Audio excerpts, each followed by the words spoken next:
اب ہم آتے ہیں سیدنا ابراہیم علیہ السلام کے قصے کی طرف، لیکن اس سے پہلے یہ وضاحت کر دیں کہ سیدنا ابراہیم علیہ السلام کے واقعے کے ساتھ چند دوسرے انبیاء علیہم السلام کے واقعات بھی وابستہ ہیں، مثلا سیدنا لوط علیہ السلام کا واقعہ، اس لیے کہ یہ سیدنا ابراہیم علیہ السلام کے بھتیجے بھی ہیں اور ان کے پیروکار بھی۔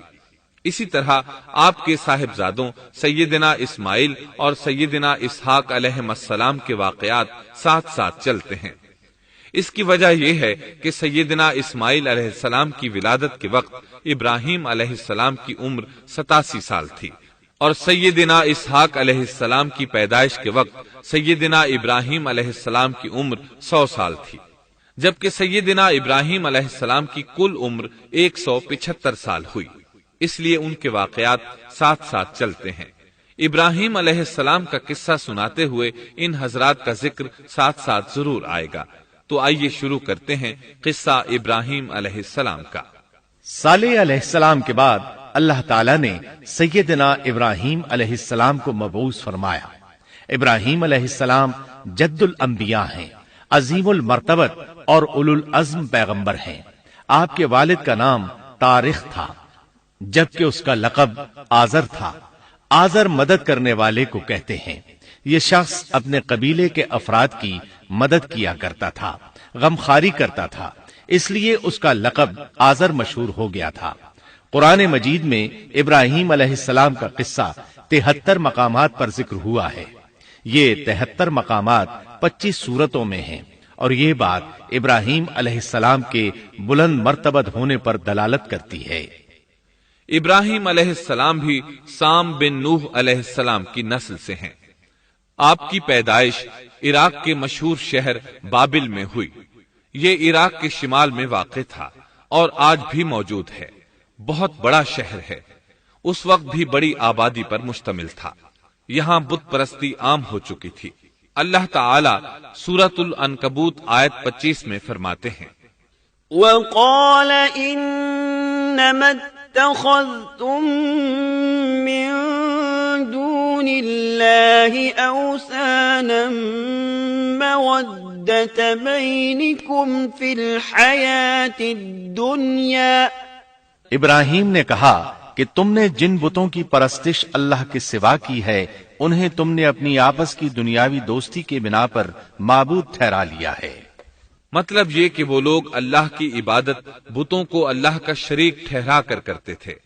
ابراہیم علیہ السلام نے اپنے باپ سے اور اپنی قوم سے کہا کہ یہ مورتیاں جن کے تم مجاور بنے بیٹھے ہو کیا ہیں؟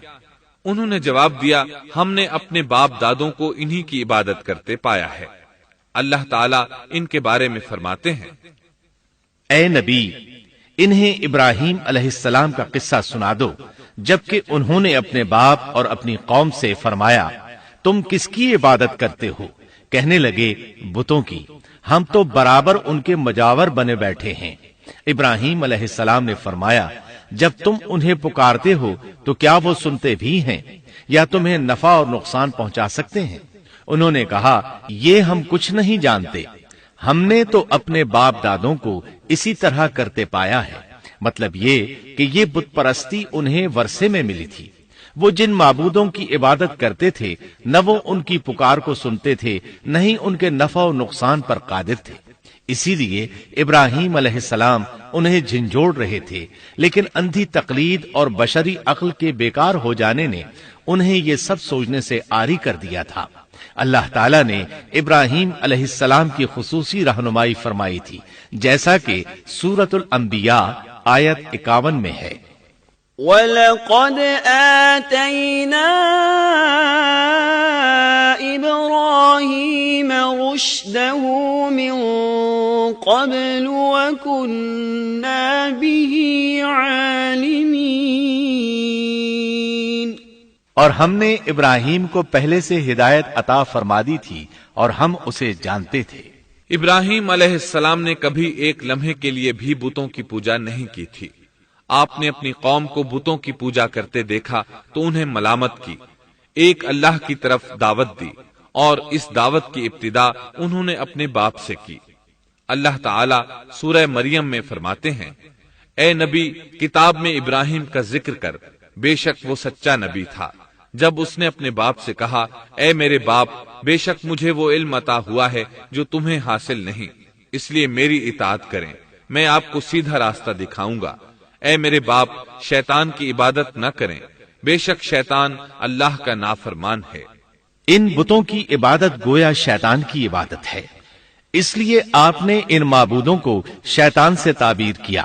فرمایا، اے میرے باپ، بے شک مجھے خوف ہے کہ تم پر اللہ کا عذاب آئے، پھر تم شیطان کے ساتھی ہو جاؤ۔ باپ نے ان کی بات سن کر کہا، اے ابراہیم، کیا تو میرے معبودوں سے پھرا ہوا ہے؟ البتہ اگر تو باز نہ آیا تو میں تجھے سنسار کر دوں گا، اور تو مجھ سے ایک مدت تک دور ہو جا، یعنی مجھ سے اتنا دور ہو جا کہ کبھی مجھے نظر نہ آئے۔ ابراہیم علیہ السلام نے اپنے باپ پر نرمی اور مہربانی کرتے ہوئے ان سے کہا، آپ پر سلامتی ہو، میں اپنے رب سے آپ کے لیے بخشش طلب کرتا رہوں گا۔ لیکن جب بعد میں ان پر واضح ہو گیا کہ وہ تو اللہ کا دشمن ہے تو ابراہیم علیہ السلام اس سے بے تعلق ہو گئے۔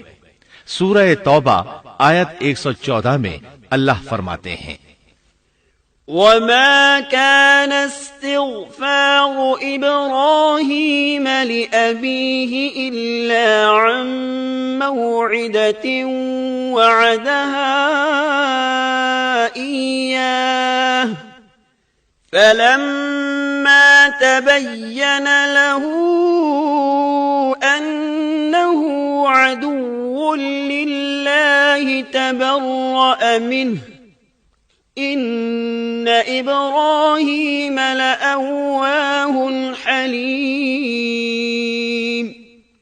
اور ابراہیم کا اپنے والد کے لیے بخشش طلب کرنا ایک وعدے کی وجہ سے تھا جو وہ اس سے کر چکے تھے، لیکن جب انہیں معلوم ہو گیا کہ وہ اللہ کا دشمن ہے تو اس سے بیزار ہو گئے۔ بے شک ابراہیم بڑے نرم اور تحمل والے تھے۔ کسی ایماندار کے لیے جائز نہیں کہ وہ کسی کافر کے لیے دعائے مغفرت کرے، بلکہ مومن پر حرام ہے کہ وہ کسی کافر یا عیسائی وغیرہ کے لیے مغفرت طلب کرے یا اس سے یہ کہے کہ اللہ تجھ پر رحم کرے۔ ابراہیم علیہ السلام کے والد نے انہیں دھمکی دی تھی کہ اگر تم اس دعوت سے باز نہ آئے تو میں تمہیں سنسار کر دوں گا۔ اس کے جواب میں ابراہیم علیہ السلام اپنے والد کے ساتھ انتہائی شفقت سے پیش آئے اور اس سے کہنے لگے، میں آپ کے لیے اپنے رب سے استغفار کرتا رہوں گا، اس لیے کہ آپ اپنے والد پر بے حد مہربان تھے۔ اسی لیے اللہ تعالیٰ بھی ابراہیم علیہ السلام پر بے حد مہربان تھے، اور آپ کا لقب خلیل الرحمن رکھ دیا گیا۔ خلت محبت کا وہ انتہائی درجہ ہے جس کے ساتھ دل محبت سے بھر جاتا ہے، یعنی وہ بہت سے لوگوں سے بڑھ کر اللہ تعالیٰ کو محبوب تھے۔ والد کے سخت جواب کے بعد ابراہیم علیہ السلام نے ان سے علیحدگی اختیار کر لی اور انہیں مخاطب کر کے فرمایا، میں تمہیں چھوڑتا ہوں اور جنہیں تم اللہ کے سوا پکارتے ہو ان کو بھی چھوڑتا ہوں، میں اپنے رب کو پکاروں گا، مجھے امید ہے میں اپنے رب کو پکار کر محروم نہیں رہوں گا۔ آپ اللہ کے پیارے اور پسندیدہ نبی تھے۔ جب آپ نے اپنی قوم کو توحید کی دعوت دی اس وقت آپ نوجوان تھے، آپ کی عمر 16 سال تھی۔ ساتھ میں آپ اس بات پر غور و فکر بھی کرتے کہ آخر یہ لوگ بتوں کی پوجا کیوں کرتے ہیں۔ آپ کا دل ان کے شرک پر بہت کوڑتا۔ آخر آپ نے مصمم ارادہ کر لیا کہ اس شر اور فساد کی جڑ کو کاٹ کر رہیں گے، یعنی ان بتوں کو توڑ کر رہیں گے۔ آپ اپنی قوم کو بتوں کو توڑ دینے کی دھمکی دیتے رہے۔ اس دھمکی کا ذکر اللہ تعالیٰ نے سورۃ الانبیاء آیت 57 میں کیا ہے، وَتَاللَّهِ لَأَكِيدَنَّ أَصْنَامَكُمْ بَعْدَ أَن تُوَلُّوا مُدْبِرِينَ۔ اور اللہ کی قسم میں تمہارے بتوں کا علاج کروں گا جب تم پیٹھ پھیر کر جا چکے ہوگے۔ یہ بات ابراہیم علیہ السلام نے پوشیدہ نہیں اعلانیہ کہی تھی۔ آخر انتظار کا وقت ختم ہوا، عید کا دن آ پہنچا۔ عید کے دن وہ لوگ صبح سویرے گھر سے نکلنے سے پہلے کھانا پکا کر اپنے معبودوں کے سامنے رکھتے تھے، پھر شہر سے باہر ایک میدان میں جمع ہوتے۔ وہاں کھیلتے کودتے خوشیاں مناتے، ناز سے چلتے پھرتے اور کھانا کھاتے، شام کو گھروں کی طرف آتے، صبح بتوں کے پاس جو کھانا رکھ گئے تھے اس کو اٹھاتے اور تبرک سمجھ کر کھا جاتے۔ اپنے معمول کے مطابق انہوں نے عید کی تیاری کر لی، لیکن ابراہیم علیہ السلام تیار نہ ہوئے، اس لیے کہ وہ تو ان کے ساتھ جانے کا ارادہ ہی نہیں رکھتے تھے۔ وہ لوگ جانے سے پہلے ابراہیم علیہ السلام کے پاس آئے اور کہنے لگے، کیا آپ ہمارے ساتھ نہیں جائیں گے؟ سیدنا ابراہیم علیہ السلام نے آسمان کی طرف نگاہ کی اور فرمایا، میں بیمار ہوں۔ یہ تمام واقعہ سورۃ الانبیاء آیات 51 تا 58 میں بیان ہوا ہے۔ یقیناً ہم نے ابراہیم کو پہلے سے ہدایت فرما دی تھی اور ہم اسے جانتے تھے، جبکہ اس نے اپنے باپ سے اور اپنی قوم سے کہا کہ یہ مورتیاں جن کے تم مجاور بنے بیٹھے ہو کیا ہیں؟ سب نے کہا، ہم نے اپنے باپ دادوں کو انہی کی عبادت کرتے پایا ہے۔ آپ نے فرمایا، پھر تو تم اور تمہارے باپ دادا سبھی یقیناً کھلی گمراہی میں مبتلا رہے۔ کہنے لگے، کیا آپ سچ مچ ہمارے پاس حق لائے ہیں یا یوں ہی مذاق کر رہے ہیں؟ آپ نے فرمایا، نہیں نہیں، در حقیقت تم سب کا پروردگار تو وہ ہے جو آسمان و زمین کا مالک ہے، جس نے انہیں پیدا کیا ہے۔ میں تو ایسی بات کا گواہ اور قائل ہوں، اور اللہ کی قسم میں تمہارے ان معبودوں کا علاج تمہاری غیر موجودگی میں کروں گا۔ پس اس نے ان سب کے ٹکڑے کر دیے، البتہ صرف بڑے بت کو چھوڑ دیا، یہ اس لیے کیا کہ وہ سب اس کی طرف لوٹے۔ ابراہیم علیہ السلام نے لوگوں کے ساتھ عیدگاہ جانے سے انکار کیا اور عذر پیش کیا کہ وہ بیمار ہیں۔ وہ لوگ آپ کو چھوڑ کر چلے گئے۔ بعد میں ابراہیم علیہ السلام ان بتوں کے پاس گئے، دیکھا کہ ان کے سامنے کھانا پڑا ہے۔ چونکہ سب لوگ کھانا لائے تھے اس لیے یہ کھانا بہت زیادہ تھا، لیکن ان جھوٹے معبودوں نے اسے کھانا تو درکنار اس کو چھوا تک نہ تھا۔ ابراہیم علیہ السلام نے انہیں مخاطب کر کے کہا، یہ اتنا کھانا تمہارے سامنے پڑا ہے، تم اس کو کھاتے کیوں نہیں؟ تمہیں کیا ہو گیا کہ بات تک نہیں کرتے؟ پھر پوری قوت سے دائیں ہاتھ سے کلہاڑا مار کر ان کے ٹکڑے ٹکڑے کر دیے، لیکن بڑے بت کو چھوڑ دیا تاکہ سب اسی کی طرف رجوع کریں۔ تمام چھوٹے بتوں کو توڑ کر کلہاڑا اس بڑے بت کے کندھے پر رکھ دیا۔ مشرکین میلے سے لوٹے تو دیکھا ان کے سارے معبود اوندھے منہ ٹوٹے پھوٹے پڑے ہیں، ان کے تمام معبودوں کو توڑ دیا گیا تھا۔ وہ حیران رہ گئے کہ یہ کیسے ہو گیا، کس نے کیا؟ کہنے لگے، یہ کام کس ظالم کا ہے؟ اس نے ہمارے معبودوں کی توہین کی ہے۔ اس وقت جن لوگوں نے ابراہیم علیہ السلام کا وہ کلام سنا تھا انہیں ان کا خیال آ گیا۔ کہنے لگے، وہ نوجوان جس کا نام ابراہیم ہے اسے ہم نے اپنے بتوں کی مذمت کرتے سنا ہے۔ اللہ کی قدرت کہ ابراہیم علیہ السلام کا جو مقصد تھا وہ خود بخود پورا ہو رہا تھا۔ قوم کے لوگ مشورہ کر رہے تھے کہ سب کو جمع کرو اور اسے بلاؤ، پھر اسے سزا دو۔ چنانچہ تمام اہل باطل چھوٹے بڑے جمع ہو گئے، کارروائی شروع ہو گئی۔ کہنے لگے، اے ابراہیم، ہمارے معبودوں کے ساتھ یہ لغو حرکت تو نے کی ہے۔ ابراہیم علیہ السلام نے جواب دیا، یہ کام تو اس بڑے بت کا ہے، مجھ سے کیوں پوچھتے ہو؟ تم اپنے معبودوں سے کیوں نہیں پوچھ لیتے کہ ان کے ٹکڑے کس نے اڑائے ہیں؟ ابراہیم علیہ السلام کا جواب سن کر وہ سب سوچ میں پڑ گئے۔ پھر کہنے لگے، ہم نے بڑی غلطی کی، اپنے معبودوں کے پاس کسی کو حفاظت کے لیے نہیں چھوڑا۔ اس قدر واضح بات محسوس کر کے بھی وہ ظالم ایمان نہ لائے، بلکہ شیطان نے ان کے دلوں میں وسوسہ ڈالا اور انہوں نے غور و فکر کر کے کہا، اے ابراہیم، کیا تمہیں علم نہیں، یہ تو بے زبان ہیں، یہ بول نہیں سکتے۔ اب ابراہیم علیہ السلام نے فرمایا، تب پھر تم اللہ کے سوا اس چیز کی عبادت کرتے ہو جو تمہیں کچھ بھی نفع نہ دے سکے اور نہ نقصان پہنچا سکے۔ تعجب ہے تم پر اور ان پر بھی جنہیں تم اللہ کے سوا پکارتے ہو، کیا تم میں بالکل عقل نہیں؟ اس طرح ابراہیم علیہ السلام نے ان پر حقیقت خوب اچھی طرح واضح کر دی۔ ان سے فرمایا، تم ان کی پوجا کرتے ہو جن کو تم خود تراشتے ہو، یعنی ان کا حال تو یہ ہے کہ تم نے ان کو خود اپنے ہاتھوں سے تراشا اور ان کی عبادت کرنے لگے، جبکہ تمہیں اور تمہاری بنائی ہوئی چیزوں کو اللہ ہی نے پیدا کیا ہے۔ ابراہیم علیہ السلام نے ایک کلہاڑے کی مدد سے ان سب بتوں کو تہس نہس کر دیا تھا۔ یہ اس بات کی واضح ترین نشانی تھی کہ یہ بالکل بے بس ہیں، لیکن اس واضح نشانی کے باوجود وہ اپنے کفر ہی پر ڈٹے رہے اور لگے ابراہیم علیہ السلام کو دھمکیاں دینے۔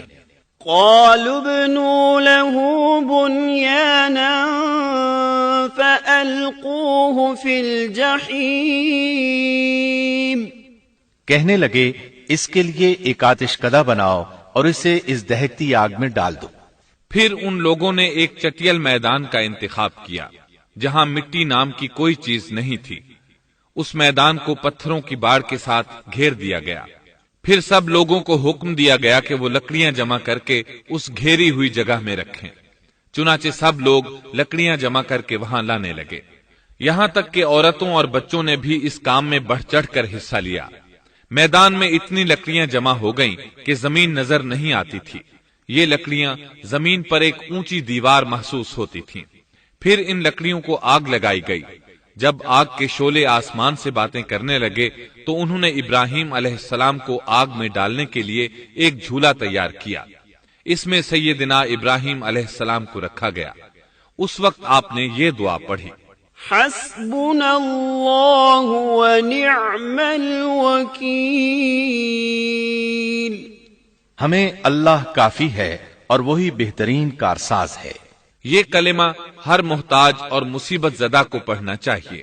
بخاری میں ہے، رسول اللہ صلی اللہ علیہ وسلم نے فرمایا، حسبنا اللہ و نعم الوکیل ابراہیم علیہ السلام نے اس وقت فرمایا تھا جب انہیں آگ میں پھینکا جانے لگا تھا۔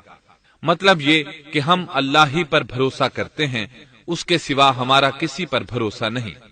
بعض روایات میں یہ بھی ہے کہ جب ابراہیم علیہ السلام کو آگ میں ڈالا جانے لگا تو جبریل علیہ السلام آئے اور کہا، اے ابراہیم، کوئی حاجت ہے تو میں حاضر ہوں۔ ابراہیم علیہ السلام نے فرمایا، اگر تم اپنی مرضی سے آئے ہو تو مجھے تمہاری کوئی ضرورت نہیں۔ ایک دوسری روایت میں ہے کہ بارش کے فرشتے نے حاضر ہو کر کہا تھا، اے ابراہیم، مجھے حکم دیجئے میں بارش برسا کر اس آگ کو بجھا دوں۔ لیکن ایسی تمام روایات ضعیف ہیں۔ یوں بھی اللہ کا حکم ان سے پہلے کام کرنے والا تھا۔ اللہ تعالی سورہ انبیاء آیت 69 اور 70 میں فرماتے ہیں، قلنا یا نار کونی بردا وسلاما علی ابراہیم وَأَرَادُوا بِهِ كَيْدًا فَجَعَلْنَاهُمُ الْأَخْسَرِينَ۔ ہم نے کہا، اے آگ ابراہیم پر ٹھنڈی ہو جا اور سلامتی والی ہو جا۔ گو انہوں نے ابراہیم کا برا چاہا لیکن ہم نے انہیں ہی نقصان پانے والا کر دیا۔ چنانچہ جب ابراہیم علیہ السلام کو آگ میں ڈالا گیا تو وہ ٹھنڈی ہو گئی۔ ابن عباس رضی اللہ عنہما فرماتے ہیں، اگر اللہ تعالیٰ آگ سے یہ نہ فرماتے کہ سلامتی والی ٹھنڈی ہو جا تو وہ اس قدر سرد ہو جاتی کہ اس کی ٹھنڈک سے تکلیف محسوس ہوتی۔ گویا آگ بھی اللہ کے حکم کے بغیر نہیں جلا سکتی، چھری اللہ کے حکم کے بغیر نہیں کاٹ سکتی، اس لیے کہ یہ بھی اللہ کی مخلوق ہیں اور ان کی قدرت بھی اللہ کے پاس ہے۔ وہ چاہے تو ان کو قدرت عطا کر دے، چاہے تو قدرت واپس لے لے۔ آگ کو ٹھنڈا ہونے کا حکم ہوا، وہ ٹھنڈی ہو گئی۔ اس نے نہ ابراہیم علیہ السلام کے کپڑے جلائے، نہ جسم کے کسی حصے کو کوئی نقصان پہنچایا، صرف وہ رسیاں جلائیں جن سے آپ کو باندھا گیا تھا۔ سبحان اللہ۔ لوگ آگ کے گرد اس انتظار میں کھڑے تھے کہ جو ہی انہیں آگ میں پھینکا جائے گا وہ جل کر راکھ ہو جائیں گے، لیکن وہ یہ دیکھ کر حیران رہ گئے کہ ابراہیم علیہ السلام بڑے ناز سے آگ کے درمیان بیٹھے ہیں۔ بعض روایات میں ہے کہ ابراہیم علیہ السلام فرمایا کرتے تھے، مجھے ان دنوں جو راحت اور سکون حاصل تھا ویسا آگ سے نکلنے کے بعد نہیں ہوا۔ لوگ اس معجزے کو دیکھ کر حیرت زدہ تھے۔ پھر ابراہیم علیہ السلام آگ سے نکلے۔ اتنا بڑا معجزہ دیکھنے کے باوجود لوط علیہ السلام کے سوا کوئی شخص پورے بابل شہر سے ان پر ایمان نہ لایا۔ اللہ تعالیٰ فرماتے ہیں، فآمن له لوط، پس ابراہیم پر لوط ایمان لائے۔ مطلب یہ کہ پوری بستی سے لوط علیہ السلام تھے جو آپ پر ایمان لائے تھے، باقی تمام لوگ کفر ہی پر ڈٹے رہے۔ ابراہیم علیہ السلام ان کا رویہ دیکھ کر نا امید ہو گئے کہ اس سے بڑھ کر یہ کون سا معجزہ دیکھنا چاہتے ہیں۔ ان کے بتوں کو توڑ دیا گیا، اپنی آنکھوں سے اللہ کی نشانی ان لوگوں نے دیکھی، پھر بھی یہ ایمان نہیں لائے، چنانچہ آپ نے وہاں سے ہجرت کا ارادہ فرما لیا۔ اس وقت بابل پر نمرود نامی بادشاہ کی حکومت تھی۔ کہا جاتا ہے کہ زمین کے بیشتر حصے پر اسی کی حکمرانی تھی۔ جب اس کے پاس یہ خبریں پہنچیں کہ ابراہیم علیہ السلام کو آگ میں ڈالا گیا لیکن آگ نے انہیں نہیں جلایا، تو اس نے ابراہیم علیہ السلام کو اپنے دربار میں پیش کرنے کا حکم دیا۔ ابراہیم علیہ السلام کو وہاں لایا گیا۔ نمرود نے ان سے ان کے رب کے بارے میں سوال کیا۔ اللہ تعالیٰ سورۃ البقرہ آیت 258 میں فرماتے ہیں، أَلَمْ تَرَ إِلَى الَّذِي حَاجَّ إِبْرَاهِيمَ فِي رَبِّهِ أَنْ آتَاهُ اللَّهُ الْمُلْكَ کیا تو نے اس شخص کو نہیں دیکھا جس نے ابراہیم سے اس کے رب کے متعلق جھگڑا کیا اس لیے کہ اللہ نے اسے سلطنت دی تھی۔ ایک روایت میں ہے کہ 4 بادشاہوں نے زمین کے بیشتر حصے پر حکمرانی کی ہے، ان میں سے ایک نمرود ہے۔ نمرود اپنے وقت کا حاکم و بادشاہ تھا۔ ابراہیم علیہ السلام سے جب اس کی اللہ تعالی کے بارے میں بات چیت ہوئی تو ابراہیم علیہ السلام نے کہا، میرا رب وہ ہے جو زندہ کرتا ہے اور مارتا ہے۔ جواب میں اس نے کہا، میں بھی زندہ کرتا ہوں اور مارتا ہوں۔ چنانچہ اس نے حکم دیا کہ جیل سے 2 آدمیوں کو لے آؤ۔ جیل سے 2 ایسے آدمیوں کو لایا گیا جن کے لیے سزائے موت کا فیصلہ ہو چکا تھا۔ اس نے ان میں سے ایک کے قتل کا حکم دیا، دوسرے کو معاف کر دیا۔ اس سے اس نے یہ ثابت کرنا چاہا کہ وہ بھی زندہ کر سکتا ہے اور موت دے سکتا ہے، اور کہنے لگا، دیکھ لو میرے حکم سے لوگ مرتے ہیں اور میرے حکم سے انہیں زندگی ملتی ہے۔ اس کی بات سن کر ابراہیم علیہ السلام نے غور کیا کہ اگر وہ اس سے موت و حیات کے باریک فلسفے پر بحث کریں گے تو نمرود کا مقصد پورا ہو جائے گا اور میرا مقصد پورا نہیں ہو پائے گا۔ اس لیے بحث و مباحثے کی بجائے کوئی مضبوط دلیل پیش کر دی جائے تاکہ حق و باطل کے درمیان فرق واضح ہو جائے۔ چنانچہ آپ نے فرمایا، بے شک اللہ سورج کو مشرق سے لاتا ہے، تو اس کو مغرب سے لے آ۔ کافر بادشاہ یہ سن کر مبہوت رہ گیا، اس کا سر جھک گیا۔ اللہ تعالیٰ فرماتے ہیں، تب وہ کافر حیران رہ گیا اور اللہ نا انصافوں کو سیدھی راہ نہیں دکھاتا۔ ان تمام باتوں کے بعد نمرود کو یہ معلوم کرنے کی ضرورت نہیں رہی کہ ابراہیم علیہ السلام آگ سے کیسے نجات پا گئے، کیونکہ حقیقت اس پر آشکار ہو چکی تھی۔ وہ جان گیا تھا کہ اصل معاملہ کیا ہے۔ چنانچہ اس نے ابراہیم علیہ السلام سے کہا، آپ اس ملک سے نکل جائیے، ہم آپ کو یہاں نہیں رہنے دیں گے۔ ابراہیم علیہ السلام نے عراق کو خیر بات کہا اور شام کی طرف ہجرت کر گئے۔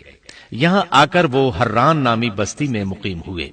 اسی جگہ آپ نے اپنے چچا ہاران کی بیٹی سیدہ سارہ علیہ السلام سے شادی کی۔ اللہ تعالیٰ اس ہجرت کے بارے میں فرماتے ہیں، وَنَجَّيْنَاهُ وَلُوطًا إِلَى الْأَرْضِ الَّتِي بَارَكْنَا فِيهَا لِلْعَالَمِينَ، اور ہم اسے یعنی ابراہیم اور لوط کو بچا کر اس زمین کی طرف لے آئے جس میں ہم نے جہان کے لیے برکت رکھی تھی۔ جب آپ حران کے مقام پر پہنچے تو وہیں ٹھہر گئے، وہیں رہنے لگے۔ یہاں آ کر آپ کا شمار بنو حران میں ہونے لگا۔ آپ لوگوں کو اسی شہر میں رہنے کی دعوت دیتے۔ اس شہر کے لوگ بتوں کی پوجا نہیں کرتے تھے بلکہ ستاروں کو پوجتے تھے۔ ابراہیم علیہ السلام نے جب ان کی یہ حالت دیکھی تو ارادہ کر لیا کہ ان لوگوں کو بتائیں گے کہ ستاروں کی عبادت کرنا باطل ہے۔ یہ لوگ چونکہ نجوم پرست تھے اس لیے ان کی عبادت کا وقت رات کو ہوتا تھا، اور یہ لوگ رات کے وقت عبادت کرتے تھے کیونکہ ان کے معبود یعنی ستارے رات ہی کو طلوع ہوتے ہیں۔ چنانچہ ابراہیم علیہ السلام انہیں یہ دکھانے کے لیے کہ ان چیزوں کی عبادت باطل ہے ایک دن ان کے ساتھ نکلے۔ اللہ نے آسمان کے دروازے کھول دیے تو ابراہیم علیہ السلام نے چاند، ستاروں، سیاروں اور آسمان و زمین کی سلطنت کو دیکھا۔ اللہ تعالیٰ نے ابراہیم علیہ السلام سے تمام پردے ختم کر دیے جو عام طور پر لوگوں کی آنکھوں پر ہوتے ہیں، اور انہوں نے وہ کچھ دیکھا جسے آج کی رصد گاہیں بھی نہیں دیکھ سکتی۔ اللہ تعالی سورۃ الانعام آیت 75 میں فرماتے ہیں، وَكَذَلِكَ نُرِي إِبْرَاهِيمَ مَلَكُوتَ السَّمَاوَاتِ وَالْأَرْضِ وَلِيَكُونَ مِنَ الْمُوقِنِينَ۔ اور اسی طرح ہم نے ابراہیم کو آسمان اور زمین کی سلطنت کا مشاہدہ کرا دیا تاکہ وہ یقین کرنے والوں میں سے ہو جائے۔ بعض مفسرین نے لکھا ہے کہ یہ سب کچھ اللہ تعالیٰ نے ابراہیم علیہ السلام کو اس لیے دکھایا تھا کہ وہ ستاروں کی پرستش کرتے تھے، پھر اللہ تعالیٰ نے اپنی عبادت کی طرف ان کی رہنمائی فرمائی۔ جن مفسرین نے یہ بات لکھی وہ غلطی پر ہیں، کیونکہ ایک جلیل القدر رسول کے متعلق ایسا گمان کرنا کبیرہ گناہ ہے۔ آسمان اور زمین کی سلطنت اور دیگر معجزات دکھانے کے بعد اللہ تعالیٰ فرماتے ہیں، آسمان اور زمین کی پیدائش یقیناً انسان کی پیدائش سے بہت بڑا کام ہے۔ اللہ تعالیٰ ایک دوسرے مقام پر فرماتے ہیں، آسمان اور زمین میں بہت سی نشانیاں ہیں جن سے یہ منہ موڑ کر گزر جاتے ہیں۔ ابراہیم علیہ السلام حران شہر کے ستارہ پرستوں کو لے کر ایک رات نکلے۔ اچانک ایک ستارہ طلوع ہوا، اس کی چمک دمک بہت تھی، شکل صورت کے لحاظ سے بھی بہت خوبصورت تھا۔ اس وقت ابراہیم علیہ السلام نے بطور مذاق کہا، یہ میرا رب ہے۔ لیکن جب وہ ستارہ کچھ دیر بعد چھپ گیا تو کہنے لگے، یہ تو غروب ہو گیا، یہ رب کیسے ہو سکتا ہے؟ جو چھپ جائے وہ رب نہیں ہو سکتا، پس میں تو غروب ہونے والوں کو پسند نہیں کرتا۔ اگلے روز وہ پھر ان لوگوں کو ساتھ لے کر نکلے تو چاند کو دیکھا۔ یہ شکل صورت میں ستاروں سے کہیں زیادہ خوبصورت تھا، روشن تھا، لیکن یہ بھی غروب ہو گیا تو ابراہیم کہنے لگے، اگر مجھے میرے رب نے ہدایت نہ کی تو میں گمراہ لوگوں میں شامل ہو جاؤں گا۔ اے اللہ، تو کہاں ہے؟ اپنی طرف میری رہنمائی کر۔ ان باتوں سے ابراہیم علیہ السلام ان لوگوں کو غور و فکر کی دعوت دے رہے تھے تاکہ وہ غور کریں، آخر رب چھپ کیسے سکتا ہے؟ اگر چاند رب ہے اور دن کے وقت کسی کو اپنے معبود کی حاجت ہوگی تو وہ کیا کرے گا؟ لہذا چاند کسی صورت رب نہیں ہو سکتا۔ پھر جب دن چڑھا اور سورج طلوع ہوا تو کہنے لگے، یہ میرا رب ہے، یہ تو سب سے بڑا ہے۔ پھر لوگوں کو مخاطب کر کے کہنے لگے، تم رات کو چھوٹے چھوٹے ستاروں کی پوجا کرتے ہو، کیوں نہ تم اتنے بڑے ایک ہی رب کی پوجا کر لو۔ لیکن جب وہ بھی غروب ہو گیا تو کہنے لگے، یقیناً میں تمہارے شرک سے بیزار ہوں، یہ معبود کیسے ہو سکتے ہیں؟ ان میں تو تبدیلی آتی رہتی ہے، کبھی طلوع ہوتے ہیں کبھی غروب ہوتے ہیں۔ یہ اس بات کی دلیل ہے کہ یہ مخلوق ہیں اور ان کا خالق کوئی اور ہے جس کے حکم کے یہ تابع ہیں۔ جب یہ خود مخلوق ہیں اور کسی اور کے تابع ہیں تو کسی کو نفع نقصان پہنچانے پر کس طرح قادر ہو سکتے ہیں؟ پھر اپنی قوم کو مخاطب کر کے کہنے لگے، میں اپنا رخ اس کی طرف کرتا ہوں جس نے آسمانوں کو یکسو ہو کر پیدا کیا، اور میں شرک کرنے والوں میں سے نہیں ہوں۔ اب بھی وہ اپنی بات پر اڑے رہے۔ تب آپ نے فرمایا، تم مجھ سے اللہ کے بارے میں جھگڑ رہے ہو، مجھے تو اللہ راہ دکھا چکا ہے اور اس نے مجھے دلیل عطا فرمائی ہے۔ میں یقیناً جانتا ہوں کہ تمہارے تمام معبود بے بس اور بے طاقت ہیں۔ جاؤ، تم سے اور تمہارے ان معبودوں سے جو ہو سکے کر لو، میرے رب کی مرضی کے بغیر کچھ بھی نہیں ہو سکتا۔ میرے رب نے ہر چیز کے علم کو اپنے گھیرے میں لے رکھا ہے، کیا پھر بھی تم نصیحت حاصل نہیں کرو گے؟ اور میں تمہارے معبودوں سے خوف کیوں کھاؤں؟ تم اللہ سے نہیں ڈرتے؟ ان کو اللہ کا شریک ٹھہرا رہے ہو۔ اللہ نے اس کی کوئی دلیل نازل نہیں کی۔ اگر تم میں صحیح علم ہے تو تم ہی بتلا دو کہ ہم دونوں جماعتوں میں سے امن کا زیادہ حقدار کون ہے؟ امن انہی کے لیے ہے جو ایمان لانے کے بعد دین کو شرک سے خلط ملط نہیں کرتے۔ حقیقت میں ہدایت یافتہ وہی لوگ ہیں۔ یہی ہمارے وہ دلائل تھے جو ہم نے ابراہیم علیہ السلام کو ان کی قوم کے مقابلے میں عطا کیے تھے، اور ہم جسے چاہیں مرتبے میں بڑھا دیں۔ بے شک تیرا رب بڑی حکمت والا ہے۔ ان لوگوں نے پھر بھی کفر ہی کیا، کوئی بھی ایمان نہ لایا۔ چنانچہ ابراہیم علیہ السلام نے ایک بار پھر ہجرت کی اور مصر جا پہنچے۔ مصر کے بادشاہ کو خبر ملی کہ ایک شخص ہجرت کر کے آیا ہے اور اس کے ساتھ ایک عورت ہے، وہ بہت زیادہ حسین و جمیل ہے۔ چنانچہ اس ظالم نے اپنے کارندوں کو بھیجا کہ اس عورت کو میرے پاس لے آؤ، ساتھ ہی اس سے پوچھنا کہ تمہارے ساتھ جو آدمی ہے وہ کون ہے، اگر وہ اس کا خاوند ہو تو اسے قتل کر دینا۔ ادھر بادشاہ نے اپنے کارندوں کو حکم دیا، ادھر اللہ نے ابراہیم علیہ السلام کی طرف وحی بھیج دی۔ انہوں نے سارا علیہ السلام سے کہا، اگر وہ تجھ سے میرے بارے میں پوچھیں تو بتا دینا تم میری بہن ہو۔ پھر سارا سے بولے، اے سارا، روئے زمین پر میرے اور تیرے سوا کوئی مومن نہیں، یعنی یہ کافروں کی سرزمین ہے، یہاں کوئی مومن نہیں، اس لحاظ سے تم میری دینی بہن ہو۔ پھر بادشاہ نے ابراہیم علیہ السلام کو پیش کرنے کا حکم دیا۔ اس نے آپ سے پوچھا، یہ عورت کون ہے؟ آپ نے فرمایا، یہ میری بہن ہے۔ اس طرح ابراہیم علیہ السلام کی زندگی میں 3 موقع ایسے آئے کہ انہوں نے اللہ کے دین کی حمایت اور مدافعت کے لیے توریہ کیا۔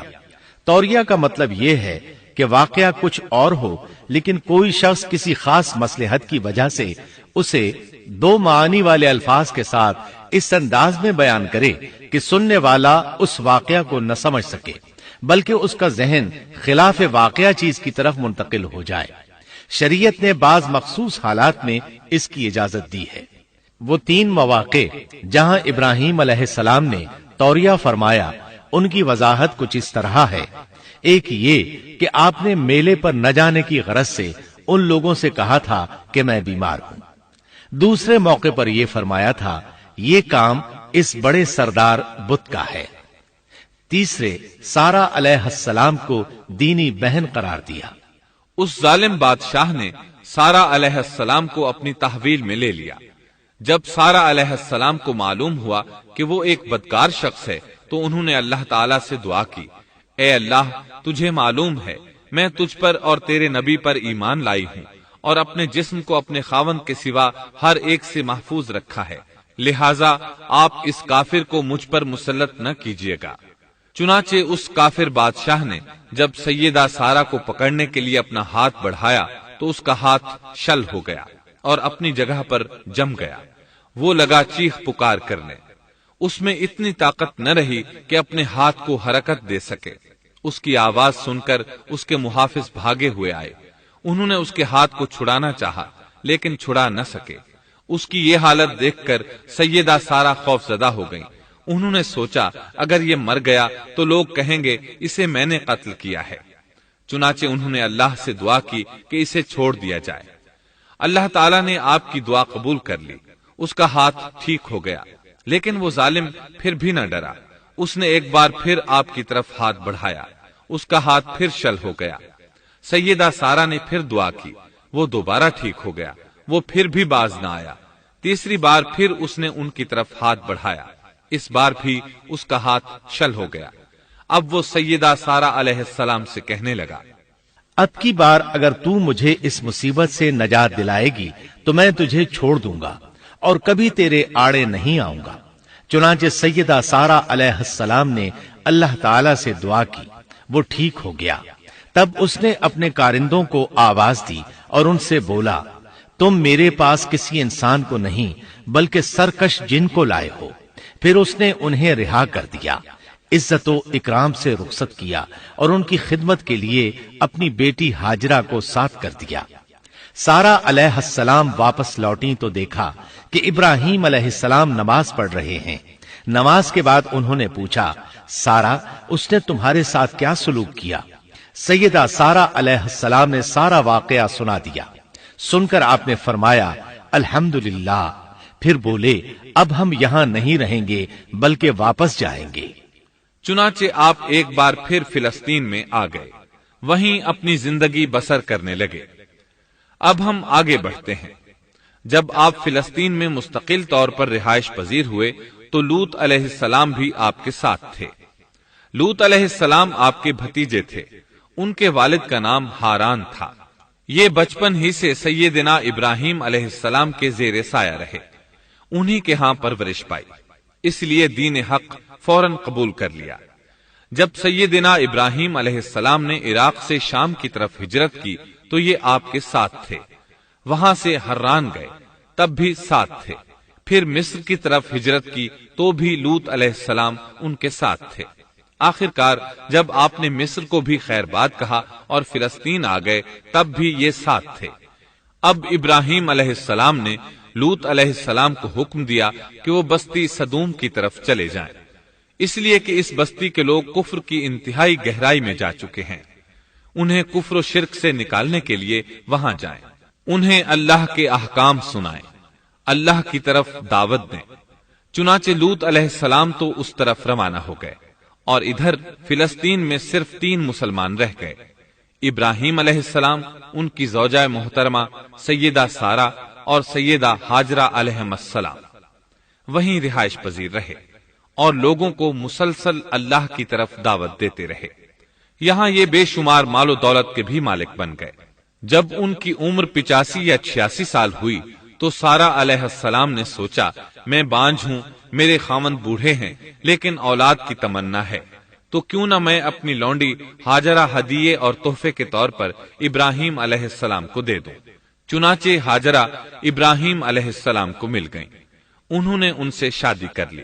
اللہ رب العزت نے جلد ہی ان کے بطن سے آپ کو اسماعیل علیہ السلام عطا فرمائے۔ ہاجرہ علیہ السلام کے ماں بننے پر اور ان کی اولاد کو دیکھ کر سیدہ سارہ علیہ السلام کو فطری طور پر غیرت کا احساس ہوا۔ اللہ کی قدرت دیکھیے، خود ہی انہیں ہاجرہ کو تحفے میں دیا تاکہ اولاد حاصل ہو، اور جب وہ ماں بن گئیں تو اب غیرت محسوس کر رہی ہیں۔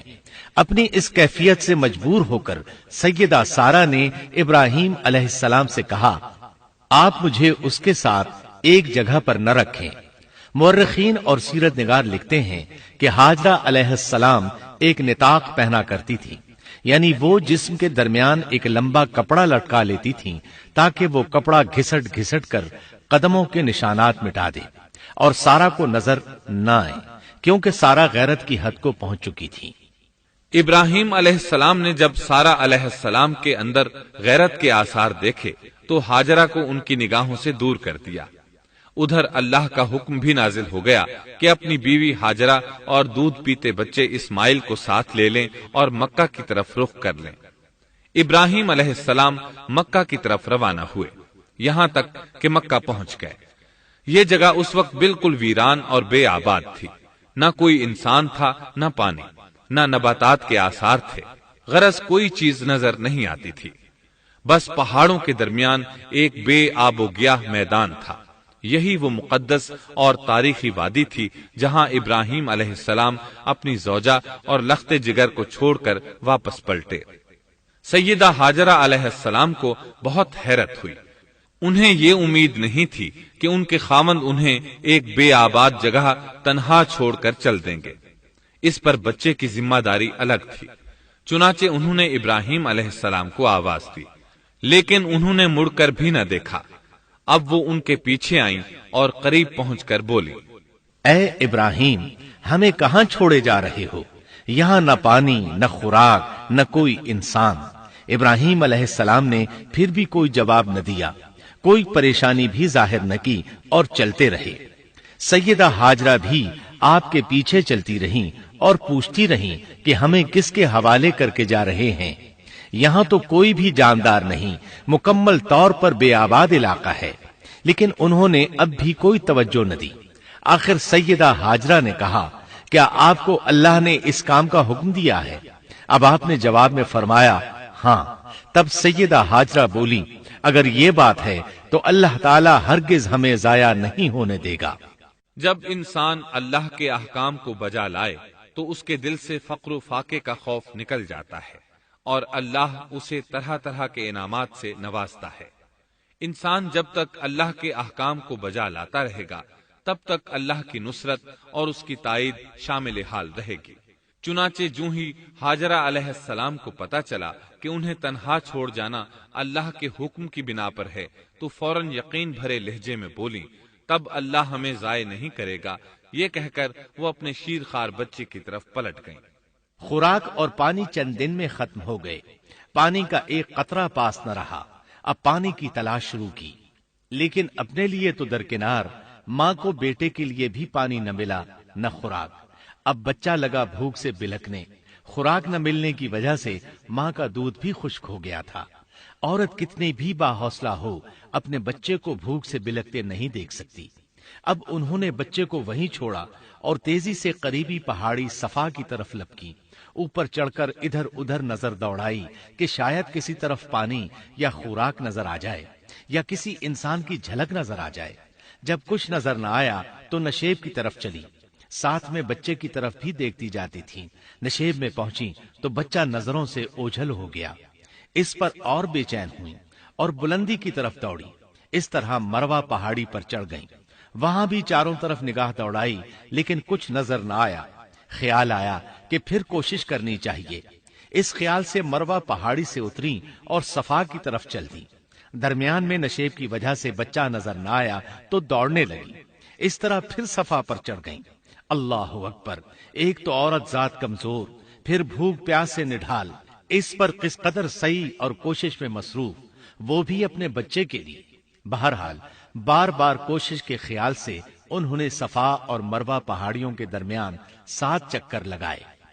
یہی وجہ ہے مسلمان عازمین حج صفا و مروہ کے درمیان سعی کرتے ہیں تاکہ اس واقعے کی یاد تازہ ہو جائے۔ جب وہ آخری مرتبہ مروہ پر پہنچی تو انہوں نے ایک آواز سنی۔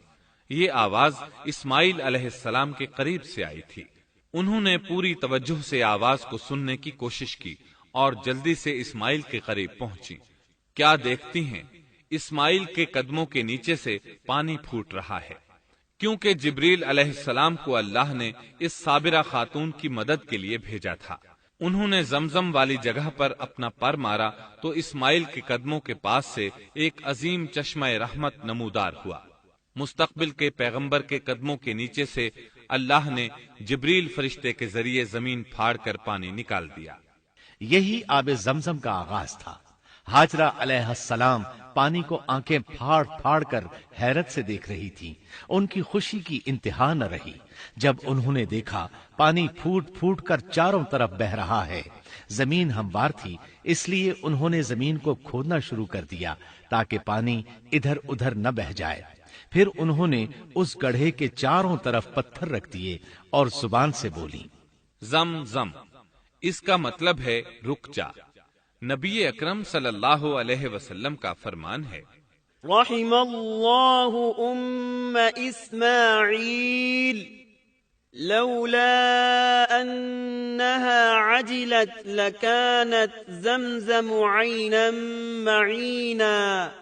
اللہ اسماعیل کی والدہ پر رحم فرمائے، اگر وہ جلد بازی سے کام نہ لیتی تو زمزم ایک بہنے والا چشمہ ہوتا۔ لیکن انہوں نے اس کے گرد بند باندھ دیا۔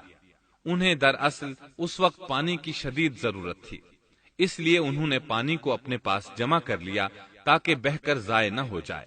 انہوں نے اسماعیل کو پانی پلایا، خود بھی خوب پیا، اور یہ اللہ تعالی کی طرف سے ان کی مہمان نوازی تھی۔ وہاں کوئی اور انسان نہیں تھا، نہ کھانے کی کوئی چیز تھی، بس یہی آب زمزم ان کے لیے کھانے اور پینے کا کام دے رہا تھا۔ اب چونکہ زمزم ایک چشمہ بن گیا تھا، اس لیے پرندے بھی آنے لگے۔ انہی دنوں عرب کے قبیلوں میں سے ایک قبیلہ بنو جرہم یمن کو خیر باد کہہ کر اس طرف آ رہا تھا۔ یمن میں ایک بہت بڑا ڈیم تھا۔ پہاڑوں کے درمیان انہوں نے پانی کو روک کر ایک بہت بڑا بند قائم کر رکھا تھا، اس سے پورا سال آسانی سے کھیتی باڑی کرتے تھے۔ اس ڈیم کی بدولت ان کا آب پاشی کا نظام بہت اچھا تھا۔ جب اس ڈیم کو اللہ تعالیٰ نے توڑا تو تمام لوگ وہاں سے منتشر ہو گئے اور جزیرہ عرب کے اطراف میں منتقل ہونے لگے۔ وہیں سے ہجرت کرنے والا ایک قبیلہ بنو جرہم تھا۔ یہ لوگ بنیادی طور پر عرب تھے۔ یہ قبیلہ سفر میں رہتا، جہاں کہیں پانی اور چراگاہ نظر آتے وہیں پڑاؤ ڈال دیتے۔ جب وہاں خوراک ختم ہو جاتی تو آگے سفر شروع کر دیتے۔ چونکہ وہ بہت بڑے تاجر تھے، اس بنا پر ان راستوں سے خوب واقف تھے۔ انہیں چشموں کا خوب علم تھا۔ ملک شام کی طرف بھی ان کی آمد و رفت تھی۔ یہ قبیلہ بنو جرہم مکہ کے قریب پہنچا تو فضا میں پرندوں کو منڈلاتے پایا۔ کہنے لگے ان پرندوں کی موجودگی میں ضرور کوئی راز ہے۔ اب انہوں نے اپنے کچھ آدمی اس طرف بھیجے۔ یہ لوگ جلد ہی چشمے تک پہنچ گئے۔ انہوں نے وہاں ایک عورت اور اس کے بچے کو پایا، پھر وہ لوگ ان کے پاس آئے، وہاں پڑاؤ ڈالنے کی اجازت مانگی۔ سیدہ ہاجرہ نے فرمایا، ٹھیک ہے، لیکن شرط یہ ہے کہ تمہیں اجرت ادا کرنا ہوگی۔ ان کے لیے یہ سستا سودا تھا، ان کے پورے قبیلے کو سامان زندگی مل رہا تھا، جبکہ صرف ایک عورت اور اس کے بیٹے کی ذمہ داری ان پر عائد ہو رہی تھی۔ انہوں نے فوراً حامی بھر لی اور وہاں رہائش اختیار کر لی۔ اس طرح یہ لوگ سیدہ ہاجرہ علیہ السلام کی معیشت کا ذریعہ بن گئے، اور اس طرح سیدنا اسماعیل علیہ السلام بنو جرہم میں پرورش پاتے رہے۔ انہوں نے ان لوگوں سے عربی سیکھ لی اور ان سے بھی زیادہ عربی دان بن گئے، فصاحت اور بلاغت سے عربی میں بات چیت کرنے لگے۔ پھر ان کی اس قبیلے میں شادی ہو گئی، ان کی اولاد سے عرب قوم کا آغاز ہوا۔ انہی میں سے سرور کائنات محمد صلی اللہ علیہ وسلم کی ولادت باسعادت ہوئی۔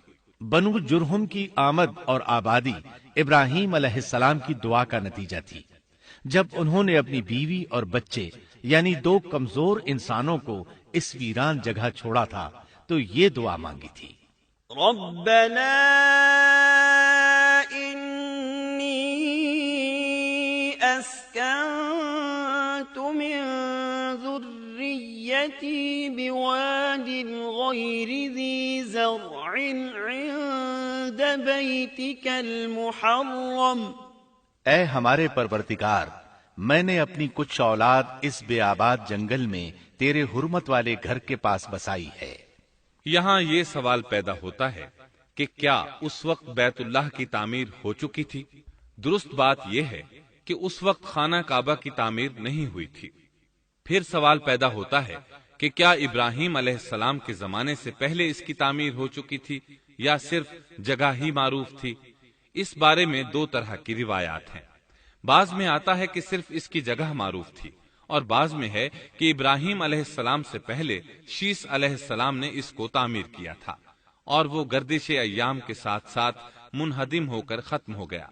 لیکن بہرحال اس کی جگہ معلوم تھی اور وہی پہلا گھر تھا، جیسا کہ اللہ نے خبر دی ہے۔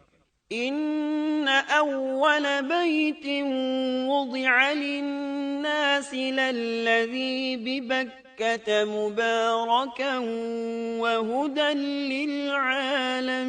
للعالمین۔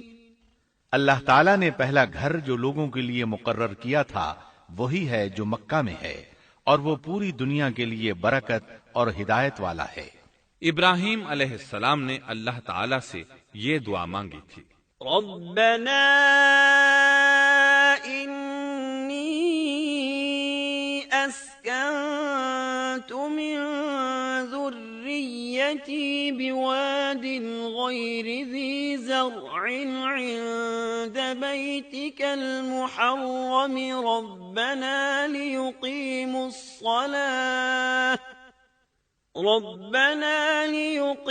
الصلاة فاجعل أفئدة من الناس تهوي إليهم وارزقهم من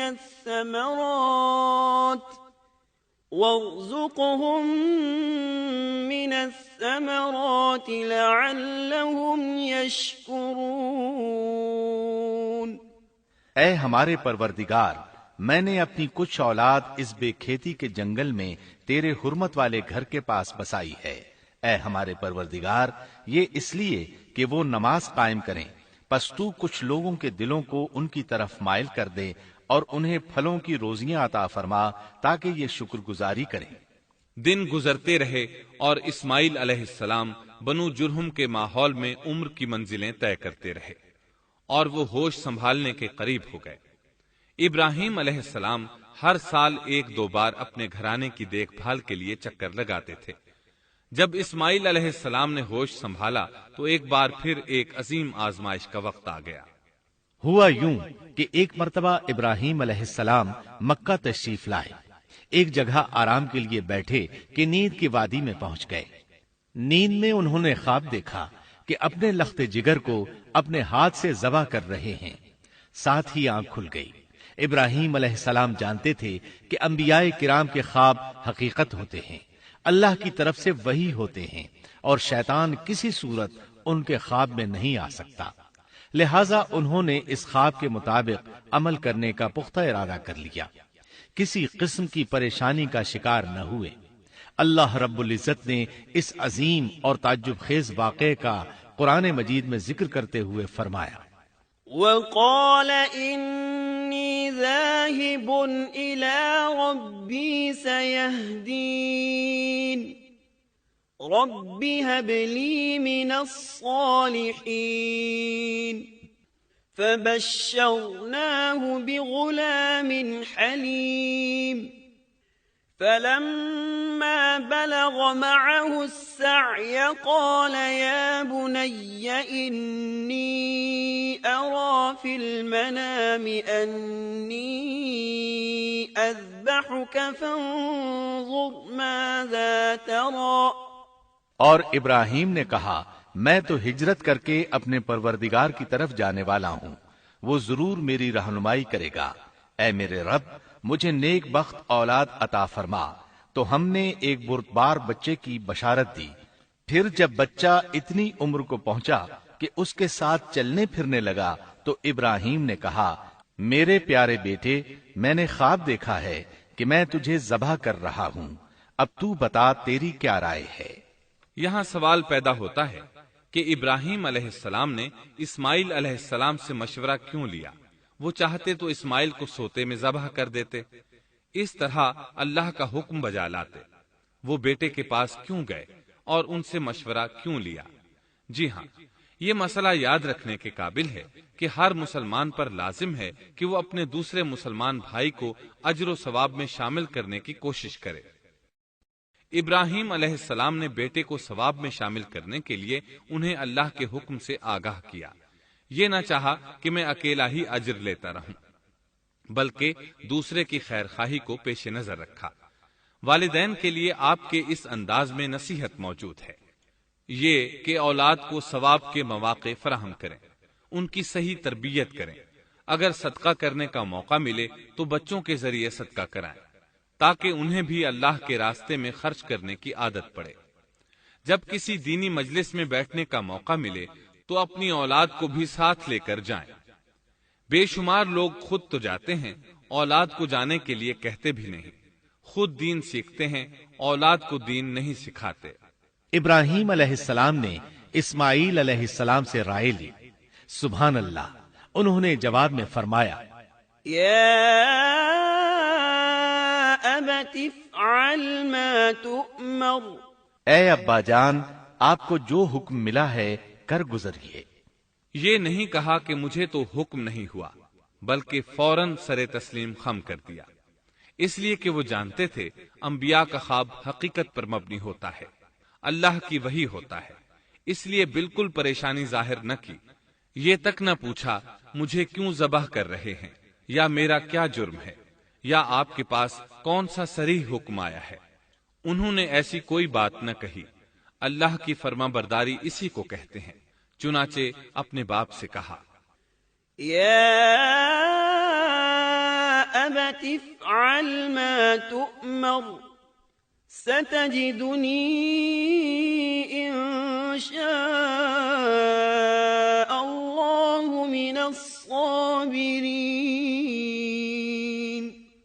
اے ابا جان، آپ کو جو حکم ہوا ہے اس کو کر گزریے، انشاءاللہ آپ مجھے صبر کرنے والوں میں پائیں گے۔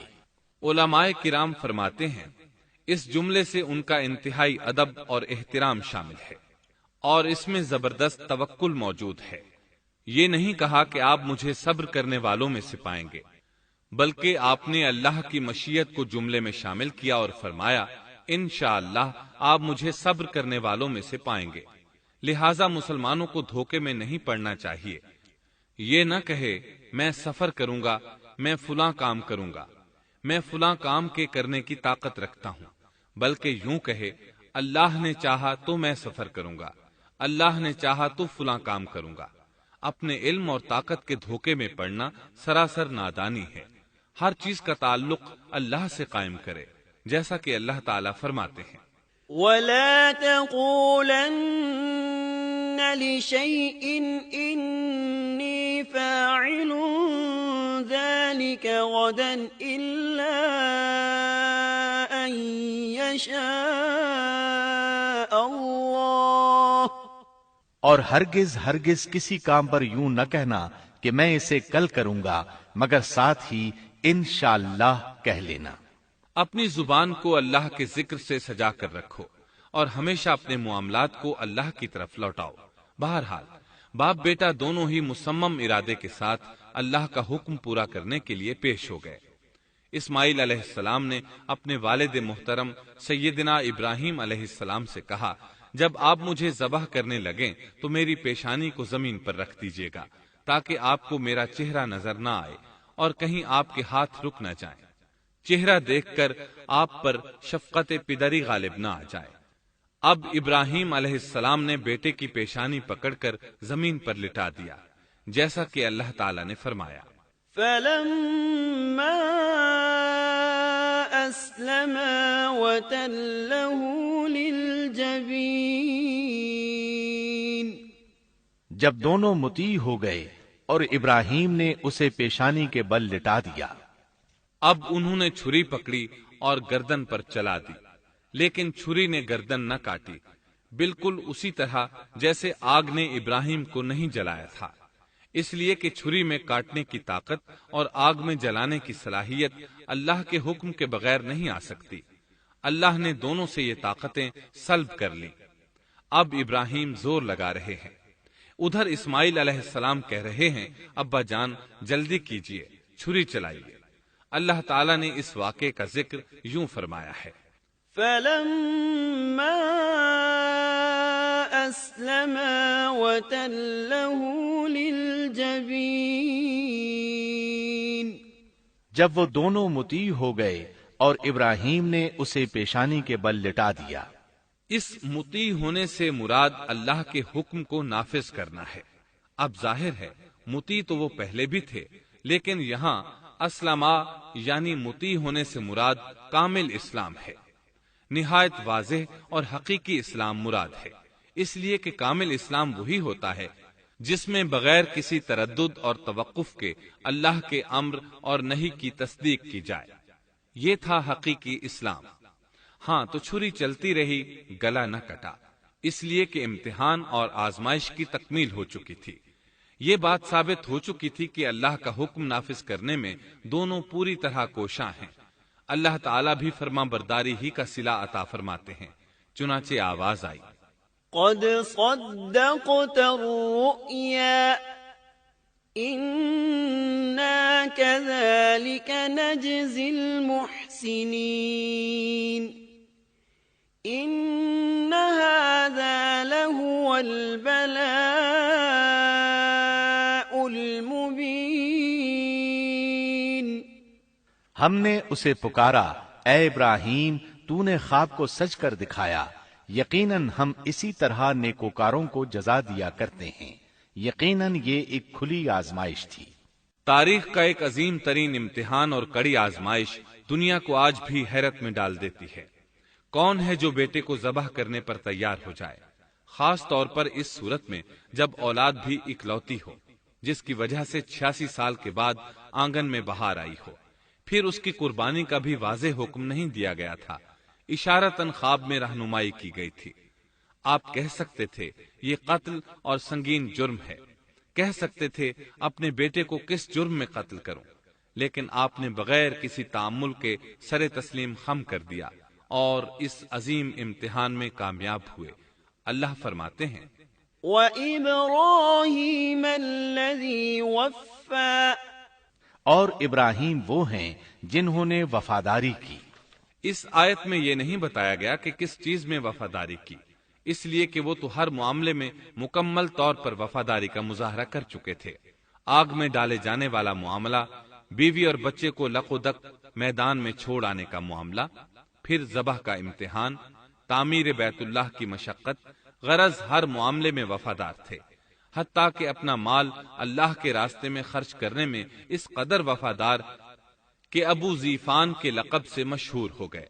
اس کا معنی ہے مہمان نواز۔ کسی مہمان کو دسترخوان پر اپنے ساتھ بٹھائے بغیر ایک لقمہ نہیں کھاتے تھے۔ باہر نکلتے مہمان تلاش کرتے، پھر اس کے ساتھ مل کر کھانا کھاتے۔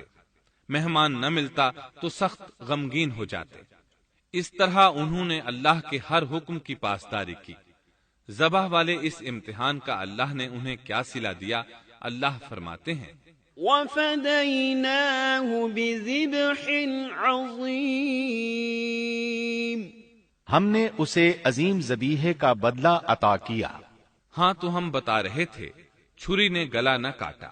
ایسے میں ابراہیم علیہ السلام نے ایک آواز سنی۔ آواز پیچھے سے آئی تھی۔ انہوں نے مڑ کر دیکھا، جبریل علیہ السلام نظر آئے۔ وہ آسمان سے ایک مینڈھا لے کر آئے تھے۔ دنیا کے مینڈھوں میں سے نہیں بلکہ جنت کا مینڈھا لائے تھے۔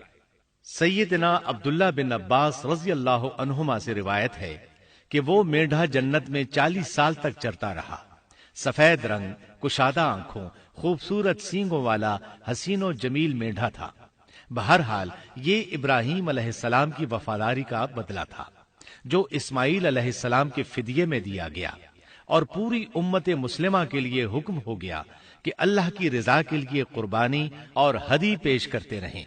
کعبے کے پاس حرم الہی میں ہر سال یہ سنت ادا کی جاتی ہے، اور ان کے ساتھ ساتھ پوری زمین کے تمام خطوں پر بسنے والے مسلمان بھی اس عظیم فرمانبرداری کی علامت کے طور پر قربانیاں پیش کرتے ہیں۔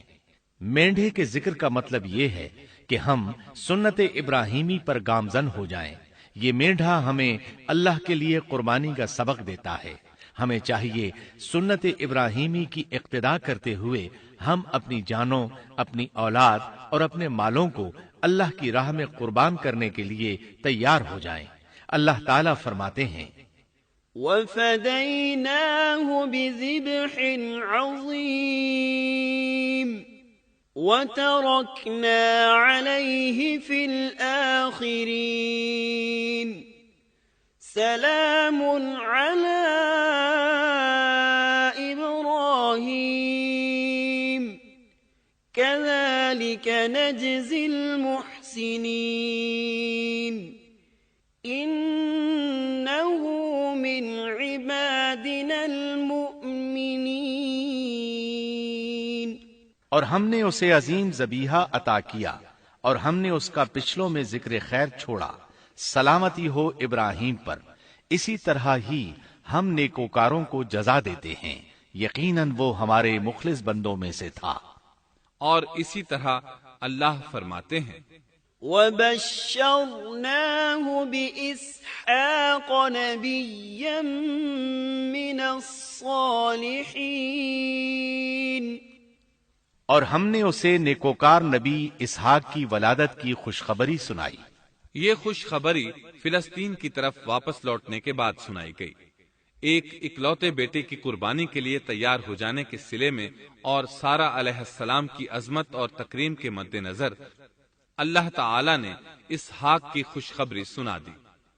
یہ آیت ذبح کے واقعے کے بعد اللہ تعالی نے ذکر فرمائی ہے۔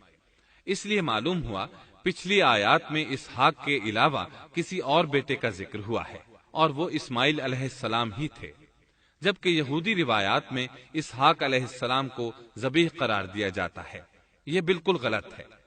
ذبح کے واقعے کے بعد اسحاق علیہ السلام کی بشارت مل رہی ہے، پھر بھلا وہ پیدا ہونے سے پہلے ہی ذبیح کیسے بن گئے؟ اس لیے یہ قطعی بات ہے کہ اسماعیل علیہ السلام ہی ذبیح ہیں۔ اس کے کئی اور بھی دلائل ہیں جن کے ذکر کرنے کا یہاں موقع نہیں۔ بہرحال اس عظیم آزمائش میں بے مثال کامیابی کے بعد ابراہیم علیہ السلام فلسطین آئے، اور 120 سال کی عمر میں اسحاق علیہ السلام کی بشارت ملی، جبکہ سارہ علیہ السلام کی عمر 90 سال تھی۔ ان پر بڑھاپا طاری ہو چکا تھا۔ ایسے میں 3 فرشتے آئے۔ وہ تو قوم لوط کی تباہی کے لیے آئے تھے۔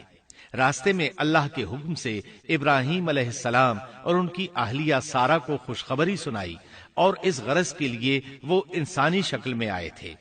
ابراہیم علیہ السلام تو پہلے ہی بہت مہمان نواز تھے۔ انہیں دیکھ کر بہت خوش ہوئے کہ مہمان آ گئے۔ فرشتوں نے انہیں سلام کیا۔ ابراہیم علیہ السلام نے سلام کا جواب دیا۔ وہ حیرت زدہ تھے کہ یہ لوگ ان کی بستی کے رہنے والے تو ہیں نہیں، لیکن ان پر سفر کے نشانات بھی نہیں ہیں، جیسا کہ دور سے چل کر آنے والوں میں ہوتے ہیں، نہ ان کے پاس سواریاں ہیں۔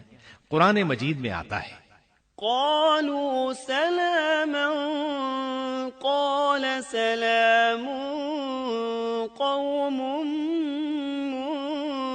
منكرون۔ فرشتوں نے سلام کیا تو ابراہیم نے بھی سلام کیا اور دل میں خیال کیا یہ اجنبی لوگ ہیں۔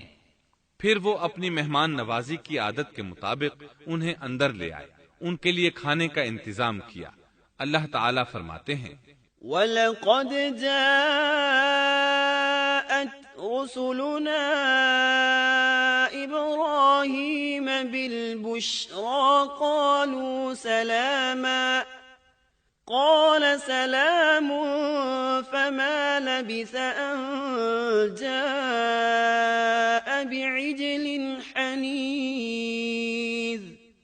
ہمارے بھیجے ہوئے فرشتے ابراہیم کے پاس خوشخبری لے کر آئے تو انہوں نے سلام کیا۔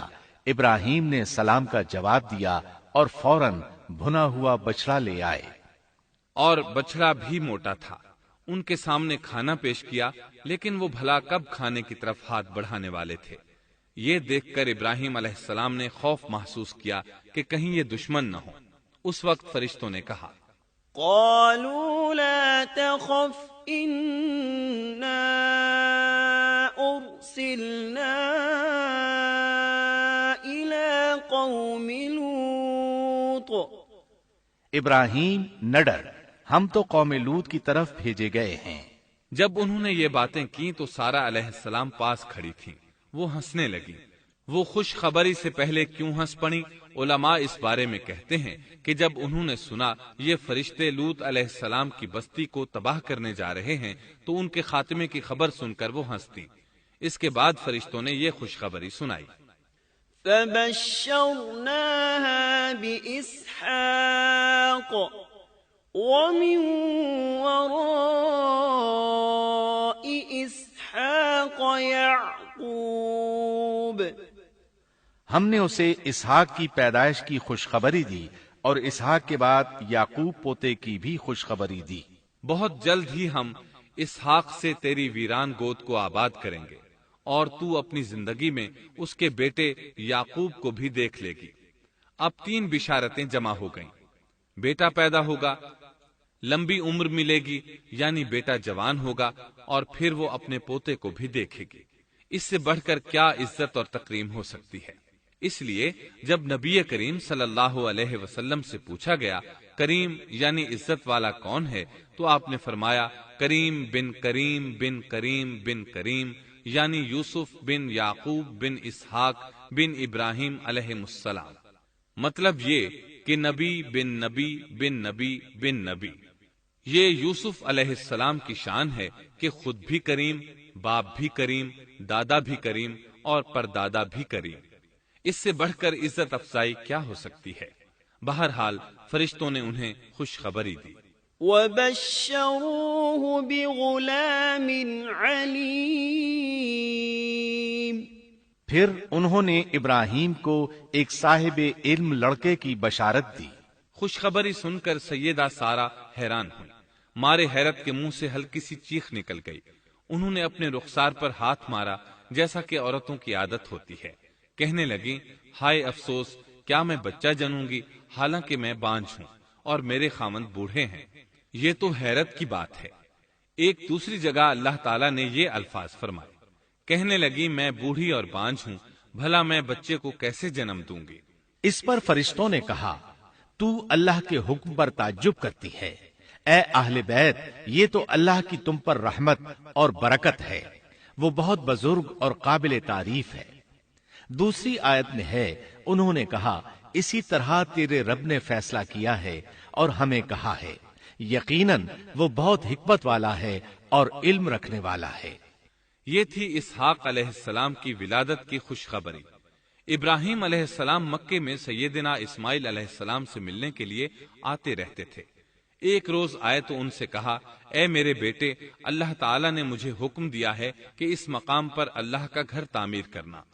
اسماعیل علیہ السلام نے فوراً کہا میں حاضر ہوں۔ اس طرح انہوں نے کھدائی شروع کی۔ ایسے میں انہیں شیس علیہ السلام کی تعمیر کے آثار نظر آئے۔ انہوں نے اس پر تعمیر شروع کر دی۔ ایک روایت میں یہ بھی ہے کہ انہوں نے فرشتوں والی بنیادوں کے آثار بھی دیکھے۔ نبی کریم صلی اللہ علیہ وسلم کی جوانی کے دنوں میں جب مکے کے قریش نے کعبے کی تعمیر نئے سرے سے کی تو انہوں نے اس کی بنیادوں کو گہرا کرنا چاہا۔ وہ کھدائی کرتے ان سبز پتھروں تک پہنچ گئے جو پہاڑوں کی چوٹیوں کی طرح نظر آ رہے تھے۔ انہوں نے ان پتھروں کو نکالنا چاہا۔ ایک شخص نے کدال کے ذریعے ایک پتھر کو باہر نکالا تو اس کے نیچے سے اتنا نور نکلنے لگا کہ قریب تھا وہ شخص اندھا ہو جاتا۔ پھر پتھر خود بخود نیچے جا گرا اور اپنی جگہ پر جم گیا۔ اس کے بعد لوگوں نے ان پتھروں کو ہاتھ نہ لگایا اور تعمیر شروع کر دی۔ قرآن مجید میں تعمیر کعبہ اور بیت اللہ کا تذکرہ اس طرح آیا ہے۔ وَإِذْ بَوَّأْنَا لِإِبْرَاهِيمَ مَكَانَ الْبَيْتِ أَلَّا تُشْرِكْ بِي شَيْئًا وَطَهِّرْ بَيْتِيَ لِلطَّائِفِينَ وَالْقَائِمِينَ وَالرُّكَّعِ السُّجُودِ۔ اور جب ہم نے بیت اللہ کے مکان میں ابراہیم کو جگہ دی اور فرمایا کہ میرے ساتھ شرک نہ کرنا اور میرے گھر کو طواف، قیام اور رکوع و سجود کرنے والوں کے لیے پاک رکھنا، اور فرمایا ان اول بیت وضع للناس للذی ببکۃ مبارکا وہدی للعالمین فیہ آیات بینات مقام ابراہیم ومن دخله كان آمنا۔ بے شک لوگوں کے لیے جو پہلا گھر تعمیر کیا گیا ہے وہ مکہ میں ہے، وہ جہان والوں کے لیے برکت اور ہدایت کا ذریعہ ہے۔ اس میں واضح نشانیاں ہیں، مثلا مقام ابراہیم، تو جو کوئی حرم میں داخل ہوگا وہ امن میں آ جائے گا۔ اور فرمایا اور یاد کرو اس وقت کو جب ابراہیم کو اس کے پروردگار نے کئی باتوں کے ذریعے آزمایا، وہ ان میں پورے اترے تو اللہ نے فرمایا میں آپ کو تمام لوگوں کا امام بنا رہا ہوں۔ ابراہیم نے کہا اے میرے رب میری اولاد میں سے بھی امام بنائیے۔ جواب میں اللہ نے فرمایا میرا امامت کا وعدہ ظالم لوگوں کے لیے نہیں ہے۔ اور اس وقت کو یاد کرو جب ہم نے بیت اللہ کو ثواب اور امن کی جگہ بنا دیا اور لوگوں نے مقام ابراہیم کو جائے نماز بنا لیا۔ ہم نے ابراہیم کو حکم دیا کہ میرے گھر کو طواف، اعتکاف، رکوع اور سجود کے لیے پاک رکھو۔ اور وہ وقت بھی یاد رکھو جب ابراہیم نے دعا کی اے پروردگار اس شہر کو امن والا بنا دے اور اس کے مومن بندوں کو پھلوں کا رزق عطا کر۔ اللہ تعالیٰ نے فرمایا میں کافروں کو بھی تھوڑا فائدہ دوں گا، پھر انہیں آگ کے عذاب کی طرف بے بس کر دوں گا، یہ پہنچنے کی جگہ بری ہے۔ اور وہ وقت یاد کرو جب ابراہیم اور اسماعیل بیت اللہ کی بنیادوں کو بلند کر رہے تھے اور دعا مانگ رہے تھے اے ہمارے رب ہماری محنت کو قبول فرما، تو دعا کو سننے والا جاننے والا ہے، اور ہمیں اپنا فرما بردار بنا، ہماری اولاد میں سے بھی ایک فرما بردار گروہ بنا، اور ہمیں عبادت کا طریقہ سکھا اور ہم پر رجوع فرما، کیونکہ تو ہی توبہ قبول کرنے اور رحم فرمانے والا ہے۔ اے ہمارے رب ان لوگوں میں انہی میں سے ایک رسول بھیج جو ان پر تیری آیات کی تلاوت کرے اور انہیں کتاب و حکمت سکھائے، انہیں پاک کرے، یقیناً تو غالب حکمت والا ہے۔ تعمیر کے دوران جب ابراہیم علیہ السلام اس مقام تک پہنچے جہاں آج حجر اسود ہے تو اللہ تعالیٰ نے جنت سے ایک سفید پتھر بھیجا۔ حدیث میں ہے یہ پتھر نہایت سفید تھا، اب سیاہ ہو گیا ہے۔ انسانوں کی غلطیاں اس کے سیاہ ہونے کا سبب بنی۔ جب دیواریں انسانی قد کے برابر ہو گئیں تو اسماعیل علیہ السلام ایک پتھر لے آئے۔ اب ابراہیم علیہ السلام اس پتھر پر کھڑے ہوئے، وہ ننگے پاؤں تھے۔ اسی وقت پتھر پگھل گیا، ان کے پاؤں اس کے اندر کسی قدر دھنس گئے، پتھر پر ان کے پیروں کے نشانات آ گئے۔ اسی پتھر کو آج مقام ابراہیم کہا جاتا ہے۔ پہلے یہ پتھر بیت اللہ کی دیواروں کے ساتھ رکھا گیا تھا۔ جب لوگ طواف کے لیے آتے تو سیدنا ابراہیم کے پیروں کے نشانات دیکھنے کے لیے یہاں ہجوم ہو جاتا۔ اس طرح طواف کرنے والوں کو دقت کا سامنا ہوتا۔ سیدنا عمر رضی اللہ عنہ نے صحابہ کرام کے مشورے سے اس پتھر کو اس جگہ سے قدرے ہٹا کر نماز کی صفوں کے قریب کر دیا تاکہ طواف کرنے والوں کو دقت نہ ہو۔ یہ مقام بہت مقدس ہے۔ اللہ نے فرمایا ہے، وَاتَّخِذُوا مِن مَّقَامِ إِبْرَاهِيمَ مُصَلًّى، تم مقام ابراہیم کو جائے نماز مقرر کر لو۔ مقام ابراہیم کے قریب اس کے پیچھے ہو کر نماز پڑھنے کا موقع مل جائے تو لازماً وہاں 2 رکعت ادا کیا کرو۔ موقع نہ ملے تو پھر پوری مسجد حرام میں طواف سے فراغت والی 2 رکعت پڑھ لیا کرو۔ اس طرح کعبہ تعمیر ہوا، تب نیا حکم آیا، وَلِلَّهِ عَلَى النَّاسِ حِجُّ الْبَيْتِ مَنِ اسْتَطَاعَ إِلَيْهِ سَبِيلًا وَمَن كَفَرَ فَإِنَّ اللَّهَ غَنِيٌّ عَنِ الْعَالَمِينَ۔ لوگوں میں جو استطاعت رکھے اس پر اللہ کے لیے حج بیت اللہ فرض ہے، اور جو شخص جان بوجھ کر اعراض کرے تو اللہ جہانوں سے بے نیاز ہے اور اسے اس کی کوئی پرواہ نہیں۔ ادھر ابراہیم علیہ السلام کو اللہ تعالی کی طرف سے اشارہ ہوا، وَأَذِّن فِي النَّاسِ بِالْحَجِّ، لوگوں میں حج کا اعلان کر دیں۔ ابراہیم علیہ السلام کہنے لگے، اللہ میری آواز بھلا کس کس تک پہنچے گی؟ جواب آیا، آپ کے ذمے آواز لگانا ہے، پہنچانا ہمارا کام ہے۔ چنانچہ آپ عرفات کے ایک پہاڑ پر چڑھے اور آواز لگائی، لوگو بیت الحرام کا حج کرو۔ اللہ تعالیٰ نے معجزانہ طور پر یہ آواز تمام انسانوں تک پہنچا دی، خواہ وہ پیدا ہوئے تھے یا نہیں۔ دوسرا معجزہ یہ ہوا کہ اللہ نے بیت اللہ اور اس کے حج کی محبت لوگوں کے دلوں میں ڈال دی۔